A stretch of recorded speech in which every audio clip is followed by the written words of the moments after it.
Good afternoon, Julie Mustangs. This is going to be the Math Spiral Review for April 28th and 29th, so 2 days in one because I know that it's going to be due on Friday. So let's go ahead and get started. The first one, 4 fourth grade classes are going on a field trip. Miss Henry's class has 23 students, Mr. Larry's class has 35 students, Miss Lopez's class has 25 students, and Miss Foster's class has 20 students. Each bus can hold 30 students. How many buses are needed to get all the students to the field trip? So some things to keep in mind, or some key things here, is first we need to know how many buses are needed to get all the students on the field trip. And again, this all is a pretty important word here.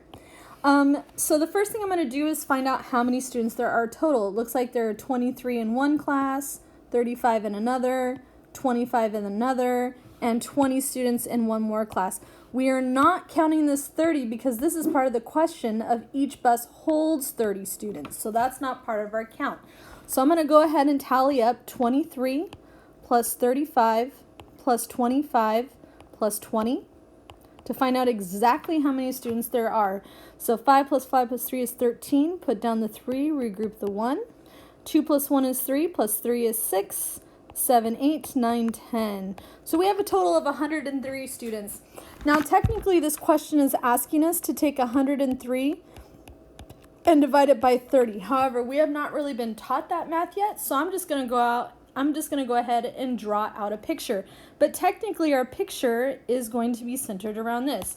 So if one bus holds 30, so far I have 30 students going, 2 buses of 30 students would be a 60 total. Still not enough to get us all that 103 students going. 3 buses of 30 students would be not 60, but 90.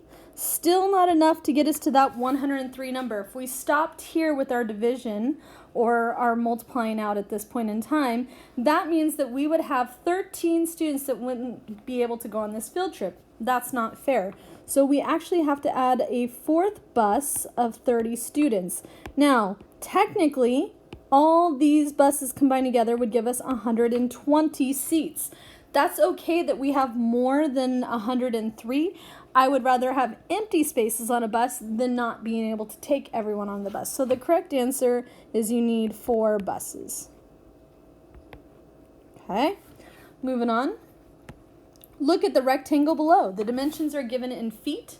The area is 77 feet squared. What is the perimeter of the rectangle? So this question tried to trick you. It already tells you that the area is 77 feet squared, meaning that this number, this 77 feet squared, is going to be 7 times an unknown number. Okay? That's how we're going to find that unknown side. However, the key question here is what is the perimeter? Perimeter is adding up length plus width plus width. It is not multiplying. But in order to find this, we have to say, okay, 7 times what is going to give me that number of 77? And of course, the answer is 11. So 11 times 7 is 77. Basically, we found out that we have a 7 by 11 foot rectangle, which means if this side is 7, then this side must be 7 feet. And if this side is 11, then this side must be 11 feet as well. To find the perimeter, all we need to do is add up those numbers. So perimeter is going to be 7 plus 11 plus 11. And I was talking with Miley earlier, and what she did, she took 7 plus 7, and then she added up this 11 plus 11, which is 22. And 14 plus 22 is, let's see, 4 plus 2 is 6. 2 plus 1 is 3. So our total perimeter is going to be 36 feet. Not 36 feet squared. This squared goes for area only. Okay, next problem. Ooh, an easy one. Okay, what is the difference between 102,532 and 35,482? This word difference means we need to, that's right, subtract. So I'm going to go ahead, I'm going to take 102,532 and subtract 35,482. We may need to do some borrowing, so I'm going to go ahead and do this in pink. 2 minus 2 is 0. When I get to the next column, 3 minus 8, 3 is the smaller number. So I'm going to have to borrow some sugar from my neighbor, make this 5 a 4, and put this 1 in front of the 3, or make this 3 a 13. 13 minus 8, or I can count up from 8 and go to 13. 8, 9, 10, 11, 12, 13 is 5. 4 minus 4 is 0. 2 minus 5, I can't do that. But when I go next door, I have a 0. If my neighbor doesn't have any sugar or a 0, I cannot borrow from it. But I can go ahead and borrow from this 10, make it a 9, and make this 2 a 12. Okay? So 12 minus 5 is going to be 7, or you can count up 5, 6, 7, 8, 9, 10, 11, 12 and get 7. And then, of course, 9 minus 3 is going to be 6. So our total answer here is going to be 67,050. All right, next problem. Find the product of 1,543 and 4 using the area model. I know that we all know the standard algorithm for this, but this is asking specifically for this area model here, so we're going to go ahead and do it the way it asks.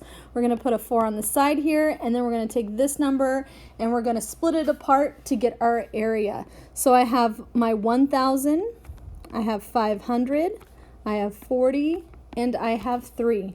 So I'm going to go ahead and I'm going to first start with 4 times 1,000. 4 times 1,000 is going to be 4,000. And then I'm going to go ahead and do 4 times 500. This is the part where I can do that 4 times 5, which is going to be 20. And I'm going to add on 2 zeros after that for 2,000. And then I'm going to go next to the 4 times 40. 4 times 4 is 16, and add 1 extra 0 to the end. And 4 times 3 is, of course, 12. My last step on this problem to be able to find the product is going to be to, you guessed it, add. So I'm going to go ahead and zoom in just a little bit more so I have some more space. So I'm going to add up 4,000 plus 2,000 plus 160 plus 12. Okay. So in my ones column, I have a 2, tens column, I have a 7, hundreds column, I have a 1, and thousands column, I have a 6. So my answer, when I use the area model, is going to be 6,172. All right. So this next one can be a little tricky. I'm going to start with the backwards part. I'm going to start with the answer. So I'm going to start with my different options here. I'm going to start with 5, 6 times, and then I'm going to multiply to find equivalent fractions, because this question is asking us which fraction is equivalent. So I'm going to try and multiply 5, 6 by same number over same number to give me that equivalent fraction of 6/8. So I'm going to work backwards. So my question to myself is, does 6 times anything give me 8? And the answer is no, it does not. So therefore, when I'm looking at this, 5, 6 will not be an option for me. The next one I'm going to do is 2/4. 2/4 times something over something, does that give me 6/8? So I'm going to think 4 times what gives me 8? And hopefully in your head you're thinking, well, 4 times 2. So since I'm putting a 2 on the bottom, I automatically put a 2 on the top. Does 2 times 2, though, equal 6? Nope. So therefore, when I'm looking at this, 2/4 is also not an option. Okay? I'm going to go to the next one. I'm going to do the next one. 3/4. So again, I'm thinking, does 4 times anything give me 8? And yes, it does. 4 times 2. Since I put a 2 on the bottom, I also have to put a 2 at the top. But then I have to double check my work. Does 3 times 2 equal 6? Yes, it does. So C is also an equivalent fraction. My last one is 5/10. So I can take 5/10 times same number over same number. And does it give me, or will it give me 6/8? So does 10 times anything give me 8? Nope, it does not. So therefore, the only correct answer is C. That's the first part of that problem. The second part of this is draw a model to prove your answer. So I'm going to go ahead and I'm going to draw one rectangle for 6/8. And then I'm going to go ahead and I'm going to draw, let's see if I can copy this here. Maybe. Here we go. I'm going to go ahead and I'm going to go ahead and I'm going to draw, Let me see here. I'm going to show it side by side, basically. So I'm going to split the top one into 8 pieces because it's 6/8.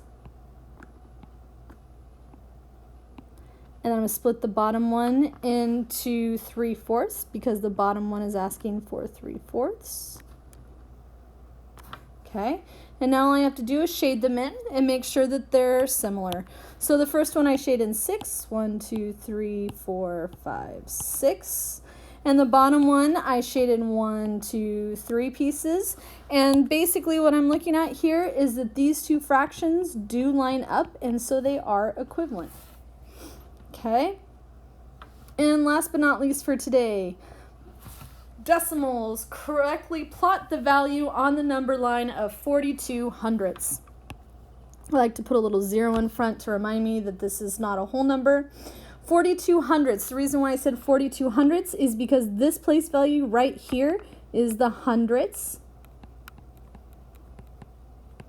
And don't forget that this place value over here is the tenths. Okay, with that THS at the end.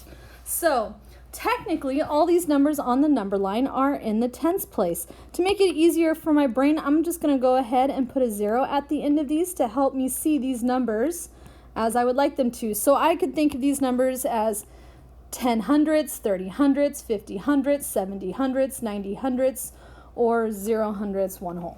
Okay, so when I'm looking at 42 hundredths, if I just go ahead and I look at the tens place of 4, I should be able to tell, where is this 4 going to fit on my number line? Well, it's going to fit somewhere between 30 and 50. And I'm going to go out a limb here and say that 4 tenths is going to be right here, or 40 hundredths is going to be right here. So if 40 hundredths is right here, then 42 hundredths is going to be somewhere right here. It's going to be closer to the 40 than the 50. So this 42 hundredths would go here. Okay. All right, you guys, next page. This is going to be a longer video. Kelly brought 6 bracelets and 2 rings. She spent between 70 and 90 bucks. Each bracelet costs the same amount and each ring costs the same amount. The price of a bracelet is $10. What is the least amount Kelly could have spent, and what is the most she could have spent? So some things to know. Here is, let's do this in pink. Here is the least amount, and here is the most she could have spent. Okay, those two numbers are going to become increasingly important. I also need to note that she has 6 bracelets, and each bracelet costs the same amount. Let's see, the bracelet is $10. And then my next one, each ring, right? Each ring costs the same amount, but I don't know how much that is. So if I go ahead and draw this problem out, as I know I love to do, I'm going to go ahead and draw out 6 bracelets. 1, 2, 3, 4, 5, 6. And each bracelet is that $10. So I'm just going to go ahead and put a 10 in each one so I can visualize it. Which means she spent a total 6 times 10 of $60 on bracelets. So now we have to find the least amount and the most amount she could have spent on a ring. Well, the least amount she could have spent was $70. So I'm going to take my $70 and subtract the 60. So basically I'm taking my total minus what I know, and I have $10 left. If that $10 means she could have bought 2 rings, then you split that 10 in 2 and you're going to get $5 for each ring. So the least amount she could have spent on a ring is $5. However, the question also asks, what is the most she could have spent on the ring? So I'm going to do the same thing here, and I'm going to do it in a different color so you can kind of see. The most she could have spent on anything would have been $90. So I'm going to take the $90 and I'm going to erase this rings here so that way I have a little bit more room. So she was going to take the $90. So I'm going to take that total of $90. I'm going to subtract what I know, which is the $60. And she has a leftover of $30. This $30 need to be split in 2 between 2 rings, which 30 divided by 2 or split in 2 is going to be $15. So the most she could have spent on any ring would be $15. And those are the 2 prices that she could have paid. Anywhere in between she could have, of course, as well, but we don't know for sure, and the question only asks us what is the most and what is the least. All right, next one. A rectangular pool has a width of 10 feet and a perimeter of 50 feet. Find the length in feet of the pool. Okay, so right away, if I know that this side is 10, I know this side is 10. The perimeter, so the perimeter is going to be 50 feet, which means 50 feet is going to equal 10 plus 10 plus whatever the length is plus whatever the length is, okay? So I'm going to go ahead and take what I know, which is this 20, and I'm actually going to subtract it from what is the total. So 50 minus 20 is going to give me 30 feet left over to split between these two sides, okay? So when I take this 30 and I split it into two, I'm going to get 15 feet and 15 feet. So our missing sides are going to be 15 and 15. And just to double check, to make sure that I have this equation correct, I'm going to add up 10 plus 10 plus 15 plus 15, and hopefully I get 50. So I'm going to add up 10 plus 10, which is 20. And then I'm going to add up 15 plus 15, which is 30. And 20 plus 30 does equal 50. So this checks out. So our missing sides are 15 feet. Don't forget to put the unit there. I know sometimes it's easy to do when we're at home. All right, next problem, super easy. Match the name of each number with its numeric form and place an X in the correct column. So this first one right here is 6,000 or 607,000. So I'm looking for the words that say 607,000. This says 670,000, so that's not it.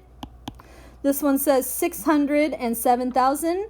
This feels like a winner, so I'm going to put an X there. And the last one says 600,007. That's not going to work. So my next one I'm going to look at is going to be 670,000. And my first one says 670,000. So this must be the correct answer for this one. And I'm just going straight across. Okay. And last but not least, I have 600,007. And since it's the only one that hasn't been chosen yet, this one's going to be down here, 607,000. Okay, almost done, you guys. Oh, good, another division problem. What is 394 divided by 4? Easy, simple division. I'm going to take my 4. I'm going to put it into 394. Now, 4 will not fit into 3, but 4 will fit into 39. So you need to think, 4 times what is going to give me close to 39, but not over? Well, 4 times 9 is going to give me close to that number without going over, and then I'm going to multiply down 4 times 9, which is 36, subtract, and I'm going to get 3 left over, but I still have this number 4 hanging, so I'm going to bring it down. And now I'm trying to figure out how many times 4 fits into 34. So 4 times what is going to give me close to 34 without going over? 4 times 8. So 8 times 4 multiply is 32, subtract, and I have 2 left. Now this 2, because 4 does not fit into 2, it does not work. This 2 is going to be my remainder, and my quotient is going to be 98. Easy as pie. This next one is a decimal, but it's pretty easy. It's that place value again. The fraction for this is going to be how many pieces shaded over how many total. So the shaded is 1, 2, 3, 4, 5. So I have 5 shaded out of 1, 2, 3, 4, 5, 6, 7, 8, 9, 10. So my fraction is going to be 5/10. And for those of you who are forgetting our place value, we have hundreds, tens, ones, decimal, and then we have tenths and hundreds. Okay? Now, it's as simple as this. This fraction is stated as 5/10, which means we need this 5 in the tenths place value. So to write the decimal, we have no whole numbers, and we have a 5 in that tenths place, and that's how we would write that decimal. Okay, Mustangs, I think we're on our last problem here. Hooray! Julio bought a cake. I hope he did not take it. I hope he bought it. So I'm going to go ahead and I'm going to X out the word took. Julio bought a cake. After serving some for his family, only 5/12 were left. He also got 1/12 for himself. How much cake did Julio have left? So in order to figure out this problem, I'm going to go ahead and draw a cake, a square one, a sheet cake, and I'm going to cut it into 12 pieces. And the reason why I'm cutting it into 12 pieces is because it says 5/12 were left and he got 1/12. These denominators show us or tell us that there were a total of 12 pieces to begin with. So I'm going to go ahead, I'm going to cut it up into 6 pieces first. Oops. And then I'm going to cut those 6 pieces in half to give me a total of 12 slices. Now, here's where we go ahead and we work on this. It says only 5/12 were left. So I'm going to go ahead and I'm going to color in 5/12. 1, 2, 3, 4, 5. But it says that he got 1/12 for himself, which means that Julio, being the smart guy he is, chose to go ahead and eat this part. Yum! Okay, so this box is now gone, which means how many pieces does he have left? Well, he has 1, 2, 3, 4 pieces left. So our fraction is going to be 4. Numerator is 4, out of a total of still 12. So his total left over is going to be 4/12. All right, Mustangs, I know this is a really long video, but I hoped it helped. See the next one tomorrow for the next 2 pages. Bye, guys.